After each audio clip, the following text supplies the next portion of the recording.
change on the other side as well. Before you run, Shankar, a quick update on the proceedings of your case. So where does it stand right now with now the SAT ruling out of the way?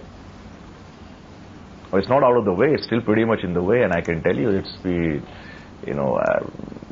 nothing shocks me anymore. I've seen a lot, but this one did. This was an absolute bolt out of the blue, because you go to a court of law expecting that you will get justice on counts of merit and counts of law, but when you don't get it, because if you didn't think there was merit in your case, you wouldn't have in fact appealed it in the first place. You would simply say, okay, I'll take it and I'll just sit back at home and read a book or something. But you just go there thinking that, look, these are the points of law on which the regulator is absolutely at fault. And on 5,000 shares of Reliance and 10,000 shares of Infosys and 2,000 shares of Wipro, how on earth can somebody say that these trades have been manipulative when they've been done at market price and there is not even a rupee's change after the trade has been done?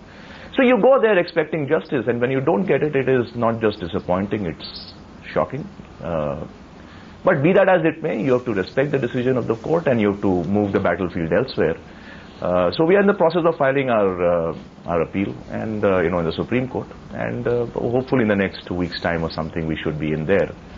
And then we will see what happens there. Of course, in the Supreme Court, matters of law gain precedence over matters of fact. So it's a different a different approach that you should take there versus what happens in the tribunal. But the fact of the matter is that I'm pretty fed up with this, because to keep defending against rubbish charges like this for 9 years is a bit much for even a man of my patience. So it only makes you think that instead of retiring at the age of 50, maybe 46 is the right age to retire. Yeah. Just the one thing which the SAT ruling pointed out, I mean, your point about number of shares is taken, Shankar, is that they kept harping on the fact that you took opposing trades, and on that point they actually dismissed your plea. Yes. What's your response to that? Yeah, it's a straightforward thing. First and foremost, there is no rule, there's no law in SEBI that you cannot be on the same side, or on both sides of the trade.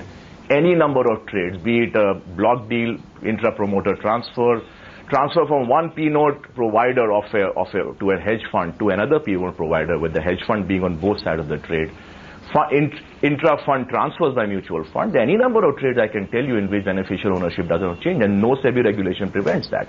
But more importantly, what we told SAT was very straightforward. For that matter, we told SEBI as well, that what happens when you have a position at a certain broker whose margin limits are getting full. Even today that happens. So the broker tells you, please square up your position here, take it elsewhere, because my terminals are going to get shut off in the next few minutes or hours or whatever it is. All you do is you simply do an offsetting trade. So if you're 10,000 shares long in Reliance here, or 10,000 futures, if that would be the case today, you would simply square it up here, and you have an account with another broker. You simply offset the trade there by buying the same stock there. That's it. There's nothing more. It's simply transfer of position from a broker to another on an isolated day when that particular broker's margin limits are getting full. And we have shown to the SAT as well as to SEBI, and 9 years back as well, that these are the exact dates. These are isolated trades in a single stock.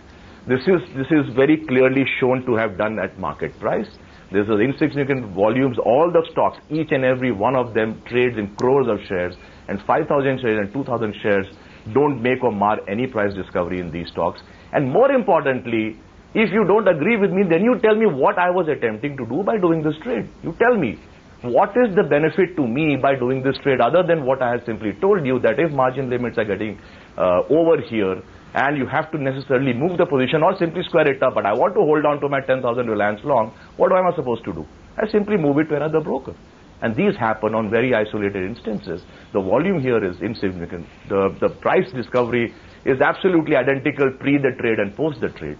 What manipulation is this? If this is manipulation, then everything I do today also is probably manipulation. It's absolutely absurd. So you see, the beauty of this business is a regulator can spin out a charge out of thin air. It can simply say, these are large transactions, your lordships.